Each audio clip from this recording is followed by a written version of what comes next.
చేస్తుంది. గతంలో కాంగ్రెస్ కూడా అటువంటి ఆలోచన చేసింది. కానీ ఉచిత విద్యుత్ రద్దు చేస్తే ఈ పార్టీని రద్దు చేయించే పని చేస్తామని చెప్పేసి సిపిఎం ఆ పార్టీని హెచ్చరిక చేసి ఇప్పుడు వరకు విద్యుత్ కొనసాగించే పరిస్థితుంది. కానీ ఇప్పుడు మీటర్లు పెడుతున్నారు గవర్నమెంట్కి. మీటర్లు చేసి మన దగ్గర మీటర్ల ప్రకారం డబ్బులు వసూలు చేస్తారట. ఇక ఆ రకంగా కరెంటుకి కూడా డబ్బులు ఇచ్చి చెల్లించి మనం వ్యవసాయం చేయగలిగిన పరిస్థితిలో ఉన్నాము. వ్యవసాయం మోటార్లు వేసుకోవాల్సింది.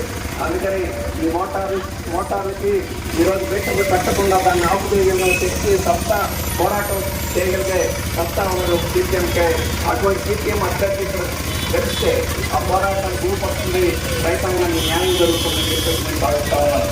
అలాగే ఈరోజు వ్యవసాయ కార్మికులకి ఈరోజు భూమి లేదు, ఇళ్ల స్థలాలు లేవు.